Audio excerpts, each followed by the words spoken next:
All right, so here we are, a little bit chilly, always wonderful, Barcelona.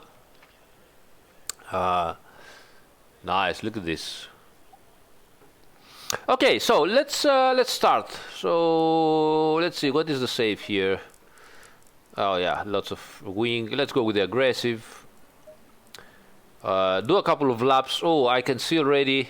I don't remember if that setup is good enough, but I can see already it's so low at the rear and high at the front because of the BOP ride height limitations on the GT4 cars. Practically, on GT4 cars, the BOP cannot work a lot, with aero and ballast and stuff like that. The cars are very different between them, so sometimes they are going completely out of their minds with the ride height limitations, usually making the cars negative rake like that, to force the car, to have a worse front suspension geometry because of it's much higher, and so they force the car to go up at the rear end with the setup. They force the teams to go up, and so raise the whole center of gravity of the car in order to make the car more balanced out.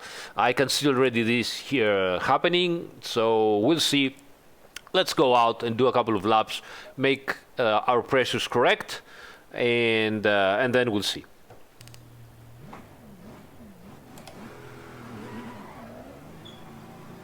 Low tire pressure. Stay clear of the cars. Tire pressure is very low. Oi. Understeer everywhere, but let's put up some pressures. Ideal tire temps are around from, let's say, 70 degrees up to 105, something like that. They don't lose a lot of grip going under that, but obviously if they become very cold, then they will lose grip. And most importantly, they change also their characteristics. So, for example, if they get too cold, they become more rigid, less dampening on the tire, and the slip angle becomes even narrower, so that's not good.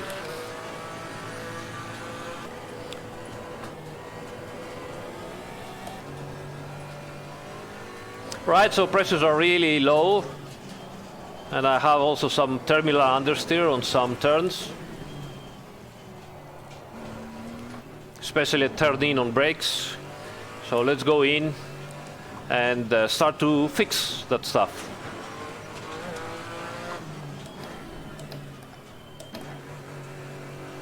Nice.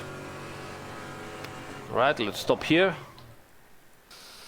The pressures are a little bit lower right now, so let's go back to the basics for a minute because it helps also new people.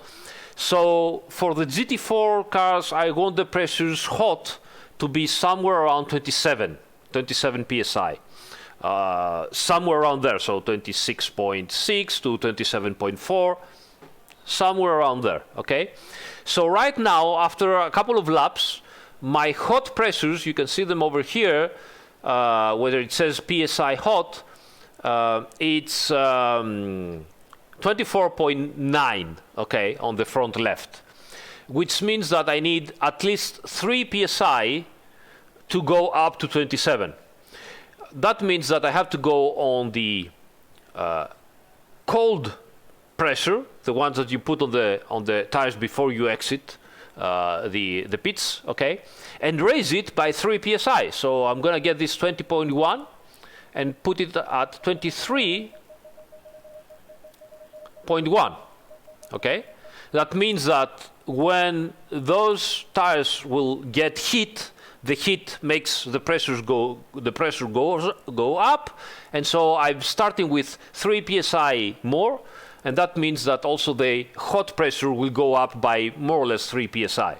Okay, so I will do that for all the tires. Here I have 25.5. It means that I need 1.5 psi. So let's go 1 up, 22.9, and 5. So 1, 2, 3, 4, 5. And this is 25, so 2 psi over here. So this is not 3. This had to be 2 psi. I made a mistake because it was 25, so 22.1.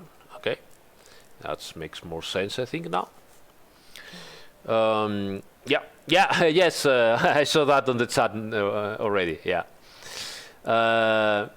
So this is 2, and I want to go to 27, as I said. So 2 psi here, 21.7, like this, and again 1.5 here. So 22.5 and 1, 2, 3, 4, 5, 23. Okay, so this is the pressures. I will go down a lot on the brake bias. I can also fix the brake bias while driving, so I will try this while driving, and we'll see how we do. Okay, so probably I won't use all that aero in this track. We'll see how it goes. All right. Okay, let's try it as we did. Let's try it as it is and see if we can improve it.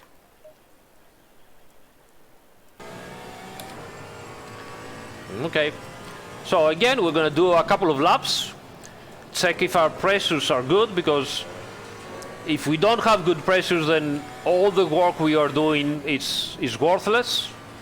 So the first thing to do and the last thing to do is make sure that your pressures are correct.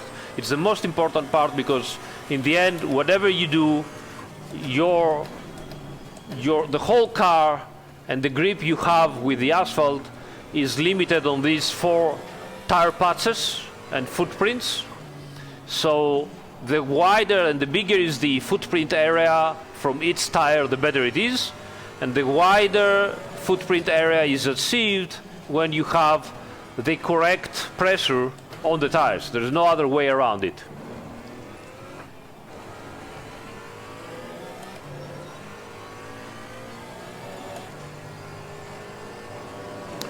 Plus, in the meantime, you know, you're doing laps on the circuit. You have to try to stay on the road, of course, and do them properly.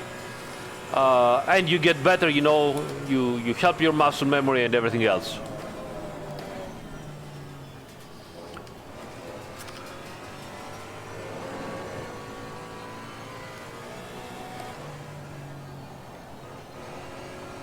I still have some medium to high speed understeer here. The turn-in is much better now. Can become even better, but we'll see. Oh yeah, much better here. Yeah. Pressures are coming up. Still some understeer. So I can still, maybe on the next lap, work a little bit on the brake bias again.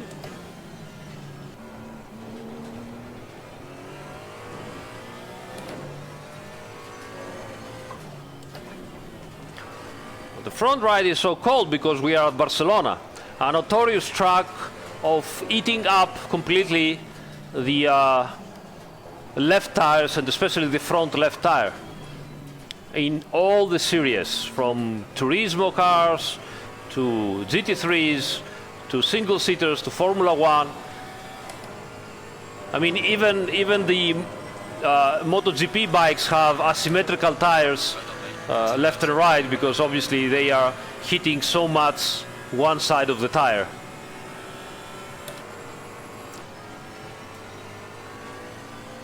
You can see so many really hard, fast turns towards the right, which means that your left tires are working really hard and your right tires are practically unloaded, and so they get colder. I mean, look at that. That's a left turn, and that was it. And then you come up into this very hard right-hander can. So the left tires are under big stress, big stress.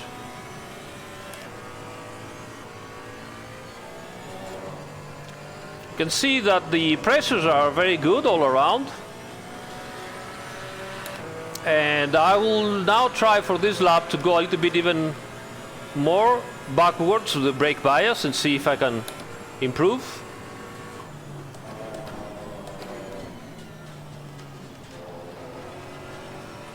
I still have some understeer here that I have to fight with.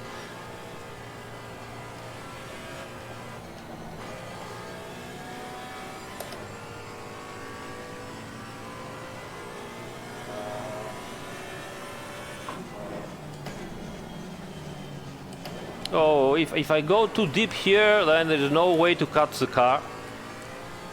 So I have to be careful or saying something.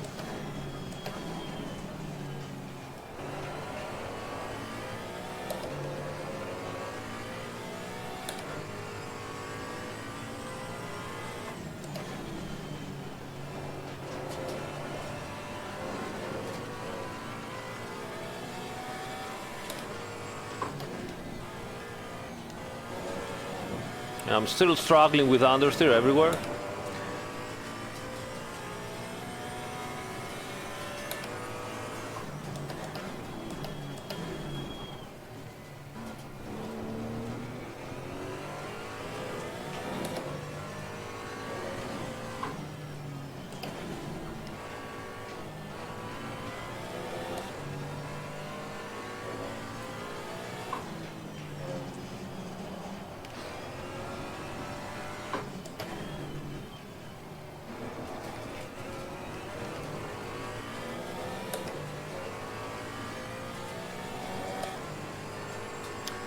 All right.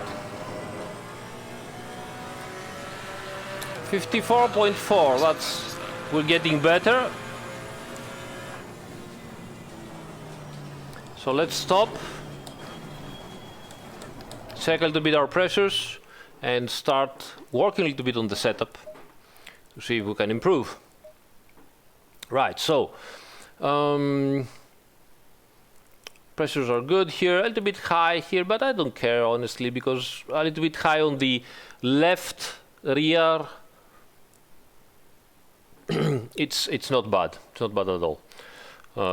This is a little bit low, so I could use a little bit extra pressure here. So 1.23. So you see again, the hot pressure was 26.7.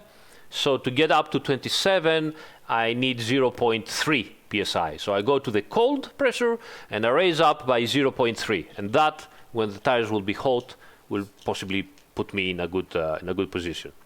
So as you saw, well, first of all, we went down to 24 or 52% of brake bias, and it still wasn't that good. So I will go down to 51, and I'm still having understeer issues, especially at turn in.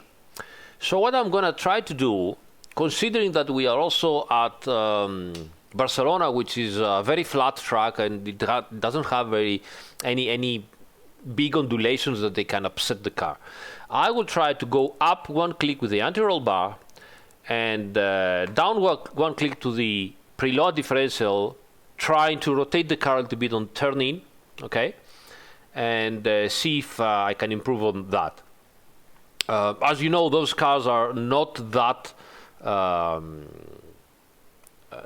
sensitive in ride height, so altering the ride height, it won't change the aero balance.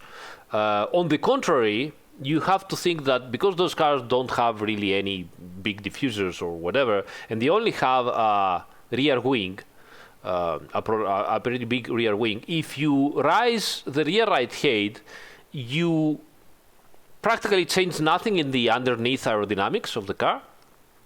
You do change the suspension geometry, so that will help you, and we might try this. But you also raising the angle of the rear wing, even if you don't do it here in terms of clicks, all right? By going higher on the rear end of the car, you are practically, having more rake, and that means that the rear wing, you might still be on number one click here, which might mean, I don't know, 2 degrees, 0 degrees, depending, or even something else, depending on the car. But those degrees will get higher, so you will get more drag and a little bit more downforce at the rear when you are having a higher rear ride height on those cars.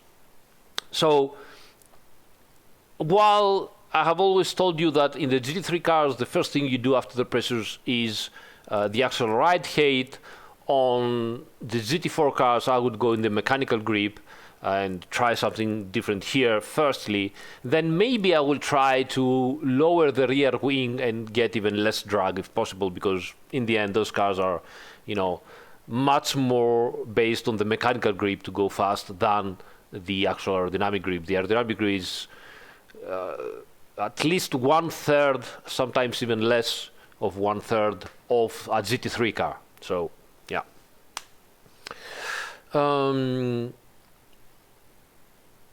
Yeah, there is no aerodynamic balance description because it wouldn't make sense and it would make you guys even more confused. Because, as I said before, when I raise the rear ride height, instead of having the aerodynamic balance shifting to the front, it might shift to the rear because of what I've just explained. So, and it is very different from car to car. The GT4 cars are very, very strange. And because it doesn't really make much of a difference, because the downforce on those cars are minimum, we just eliminate it to, you know, save you from any confusion and start asking why it's working on the contrary from the GT3s and there is a bug or there is an issue or whatever. Okay, let's go and do another couple of laps. We are already down to 154.5, not bad. And let's see what is going to happen. Low tire pressure, stay away from curbs.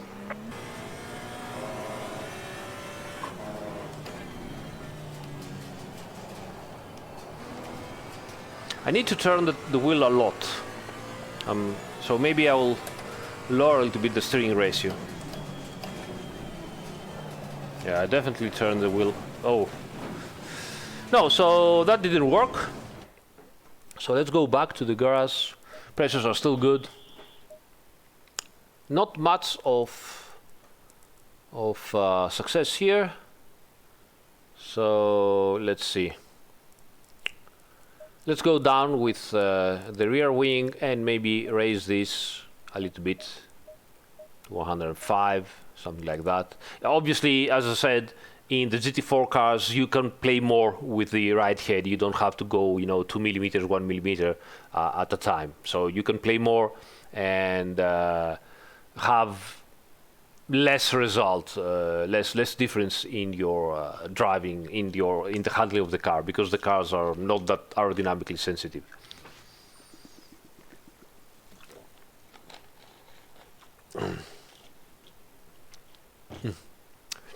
All right, so let's try again. Actually, I'll get the brake bias even more at the rear. And oh yes, I wanted to go one click down to the steer ratio so that I turn less and possibly, have the wheels turn more, so I don't need to turn that much. Okay. All right, let's try.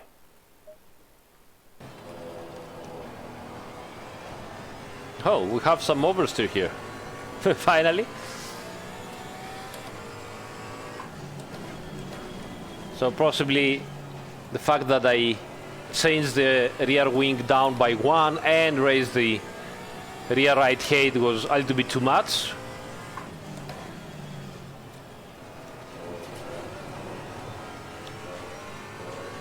Let's get the tires up to temperature and pressure and see what's going on. Let's do a good lap and see if we can get down to 53s. And then we will start playing with the traction control too.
Hello, Levent.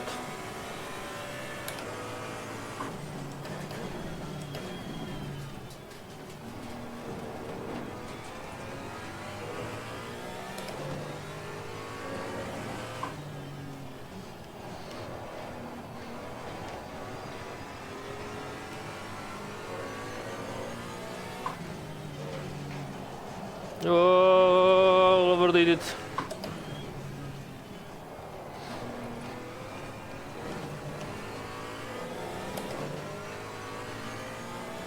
Yeah, I've lost everything. You see, just a little error and you lose everything.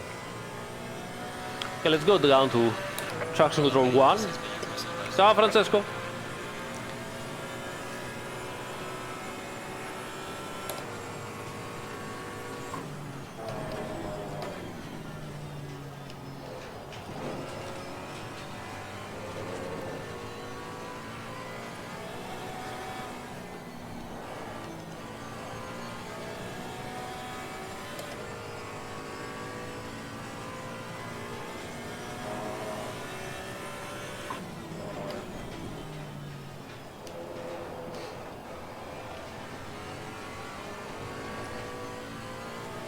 You see, you have to fight to not let the car oversteer too much, because then you're gonna lose traction and grip.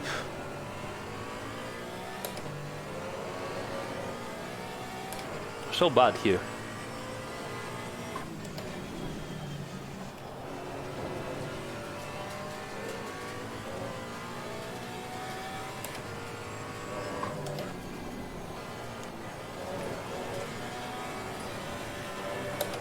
Nah. Hello, NC.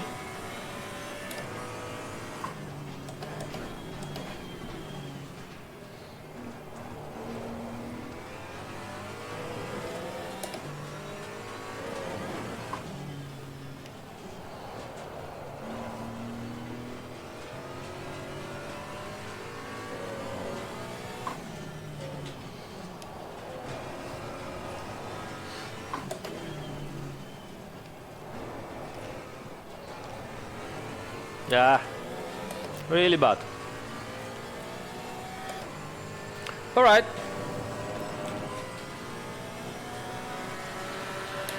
Okay. Well, not my personal fastest. Let's go to the pits. All right. So pressures are a little bit on the high side now. Temperature is going up into the track. So let's go down a little bit here. 1, 2, 3. Yeah, yeah, that looks better. And I have too much toe, but sometimes for the mechanical grip this is good. Let's go back to 1 here, and maybe a little bit less ride height. So, okay, more or less. Not that bad. Let's save this setup for now. We'll see. We'll try both low downforce and high downforce.